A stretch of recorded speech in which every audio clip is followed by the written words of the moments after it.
दोस्तों, अगर आप बाइक में थोड़ी भी दिलचस्पी रखते हैं तो आपने राजदूत बाइक के बारे में तो जरूर सुना होगा, और सुना भी क्यों ना हो। आखिर भारत की सबसे मजबूत और ताकतवर बाइक की जब बात होती है तो फिर हमारे मन में राजदूत बाइक का ख्याल जरूर आता है, क्योंकि एक समय में ये बाइक भारतीय नौजवानों के दिलों की धड़कन हुआ करती थी। यहाँ तक कि पॉपुलैरिटी और सेल्स के मामले में तो इसने बुलेट को काफी पीछे छोड़ दिया था, जिसकी वजह थी कोई और नहीं, अपने बॉबी वाले ऋषि कपूर। बड़े शहरों से लेकर गांव और कस्बों तक सिर्फ इसी बाइक का बोलबाला हुआ करता था। लेकिन फिर कुछ अचानक ऐसा हुआ कि ये बाइक लोगों के दिलों से उतरनी शुरू हो गई, और देखते ही देखते ऐसी उतरी कि कुछ ही समय में भारतीय सड़कों से गायब भी हो गई। तो ऐसा क्या हुआ, आज हम आपको इस वीडियो में यही सब बताएंगे। राजदूत बाइक के फर्श से अर्श तक और फिर अर्श से फर्श तक की दिलचस्प कहानी।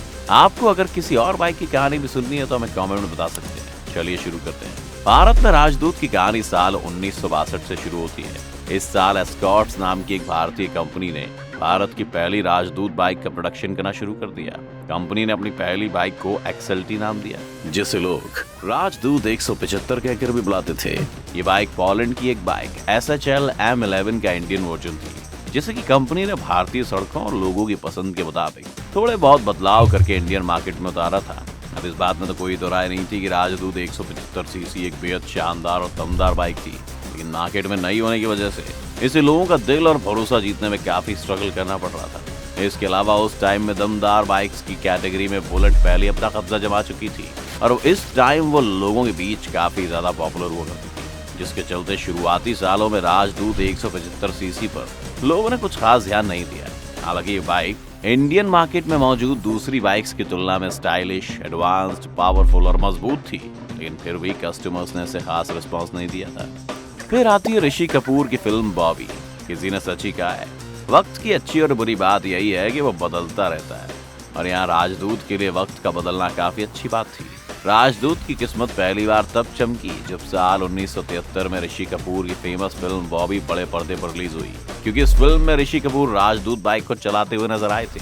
ये फिल्म बॉक्स ऑफिस पर ब्लॉकबस्टर रही और राजदूत के लिए गेम चेंजर। इस फिल्म के हिट होने के साथ साथ राजदूत बाइक भी लोगों के बीच बेहद पॉपुलर हो गई। इस फिल्म के आने के बाद से लोगों ने राजदूत 175 को खरीदना शुरू कर दिया। तो देखते ही देखते भारत में इस बाइक की डिमांड बहुत तेज रफ्तार से बढ़ने लगी। उस समय हर नौजवान सड़क पर ऋषि कपूर के स्टाइल में राजदूत को दौड़ाने की ख्वाहिश रखता था। इस तरह से राजदूत को पॉपुलैरिटी और सफलता तो मिल गई, लेकिन ये सब होने में काफी ज्यादा समय लग गया। और हमने अभी आपसे कहा था ना कि वक्त अच्छा और बुरा हो, बदलता जरूर है, और अब राजदूत का अच्छा वक्त बदलना शुरू हो गया, जिसके चलते राजदूत 175 फेमस होने के सिर्फ कुछ साल बाद ही लोगों को पुरानी नजर आने लगी, और बाइक की सेल्स तेजी से नीचे भी गिरनी शुरू हो गई। यहाँ तक कि साल 1983 आते आते तो इसकी बिक्री लगभग खत्म हो गई थी, और ये ओल्ड फैशन बाइक की कैटेगरी में शुमार की जाने लगी। इसलिए इस कंपनी ने उसी साल अपनी इस बाइक का प्रोडक्शन हमेशा के लिए बंद कर दिया। सुपरस्टार वाला कमबैक। बड़े खिलाड़ियों की एक खासियत होती है कि वो हालात से डरते नहीं है और ना ही हार मानते हैं, बल्कि एक शानदार वापसी के लिए मेहनत करते हैं। कुछ ऐसा ही किया राजदूत ने। कंपनी ने राजदूत का प्रोडक्शन इसलिए बंद कर दिया था क्योंकि उन्हें ये बात अच्छे से समझ में आ गई थी कि लोग राजदूत 175 को ओल्ड फैशन बाइक की कैटेगरी में देखने लगे थे, जबकि मार्केट में और भी नई नई बाइक्स आ चुकी थी जिन्हें लोगों ने खूब पसंद किया था। इन्हीं सभी चीजों को देखते हुए एस्कॉर्ट्स ने अपनी पुरानी गलतियों में सुधार करके बाजार में अपनी नई बाइक राजदूत उतार दी। इस बार एस्कॉर्ट्स कंपनी ने यामा कंपनी के साथ मिलकर इस बाइक को बनाया था, जिसे राजदूत 350 का नाम दिया गया। असल में ये बाइक यामा की RD 350 की लाइसेंस कॉपी थी, जिसे कि इंडियन कंडीशन के मुताबिक थोड़े बहुत बदलाव करके मार्केट में पेश किया गया था। 350 सीसी के दमदार इंजन वाली इस बाइक का सीधा मुकाबला बुलेट 350 के साथ में था, और इस मुकाबले में बुलेट को हर तरह से पीछे छोड़ती नजर आई थी। बुलेट का भी निकाला दम। राजदूत 350 की खासियत ये थी कि एक तो बुलेट की तुलना में इसका वजन काफी कम था, और दूसरा पावर और मजबूती और ड्यूरेबिलिटी के मामले में बुलेट से कहीं ज्यादा आगे थी। साथ ही इस बाइक की परफॉर्मेंस और माइलेज भी बुलेट से काफी ज्यादा बेहतर थी। इसके अलावा इस बाइक के फीचर भी बेहद दमदार और लुभावने थे।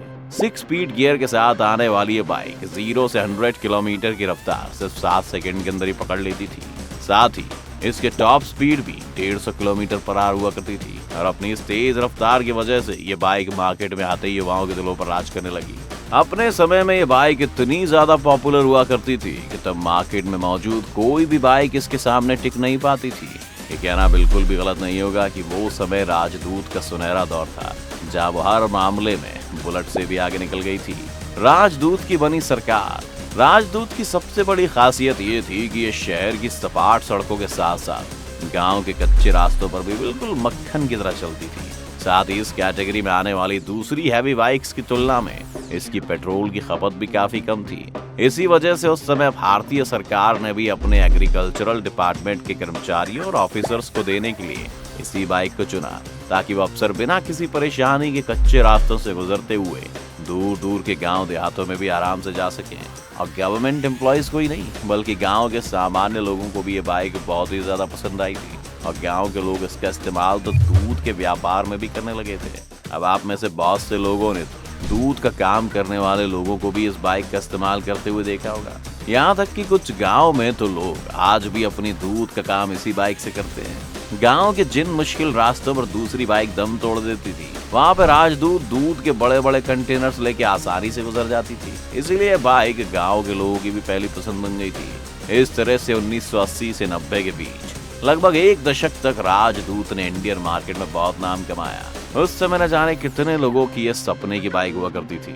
इंडियन क्रिकेट टीम के पूर्व कैप्टन महेंद्र सिंह धोनी को भी राजदूत बाइक बहुत ज्यादा पसंद थी और ये उनकी लाइफ की पहली बाइक भी थी।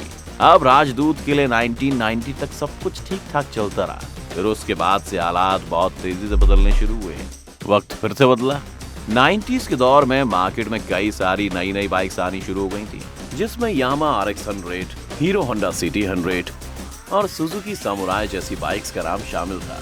नई टेक्नोलॉजी से बनी ये बाइक काफी ज्यादा सस्ती और किफायती थी, जबकि राजदूत ने पिछले 10 सालों से अपनी बाइक में कोई भी बदलाव नहीं किया। और यही सबसे बड़ी वजह थी कि उनकी नई बाइक्स के सामने राजदूत पुरानी और ओल्ड स्टाइल नजर आने लगी। इसके अलावा उन नई बाइक्स की तुलना में राजदूत के पार्ट्स भी काफी महंगे मिलते थे, जिसके चलते आम मिडिल क्लास लोगों को राजदूत बाइक को अफोर्ड करना मुश्किल लगने लगा था। इन्हीं सभी वजहों से 1990 के दौरान ही राजदूत को सड़कों से खत्म होना शुरू हो गया। समय के साथ ये बाइक अपनी लोकप्रियता खोने लगी, जिसके चलते इसकी सेल्स बेहद तेज रफ्तार से नीचे की तरफ जाने लगी। और जब सेल्स बिल्कुल ना के बराबर हो गई, तब कंपनी ने इसका प्रोडक्शन हमेशा के लिए बंद कर दिया। दोस्तों, भले ही अब इंडियन मार्केट से इस बाइक का नाम और निशान मिट गया हो, लेकिन आज भी न जाने कितने लोगों की यादें और इमोशन इस बाइक के साथ में जुड़े हुए हैं। यहाँ तक कि कुछ लोगों ने सिर्फ अपनी यादों की खातिर आज भी अपनी राजदूत बाइक को अपने पास रखा हुआ है। आपको राजदूत की कहानी कैसी लगी, हमें कमेंट करके बताएं। साथ ही अगर आप किसी और बाइक की स्टोरी सुनना चाहते हैं तो हमें कमेंट में बताएं। अगर वीडियो आपको पसंद आई हो तो इसे लाइक और शेयर जरूर करें। अगर आप चैनल पर नए हैं तो इसे सब्सक्राइब जरूर करें।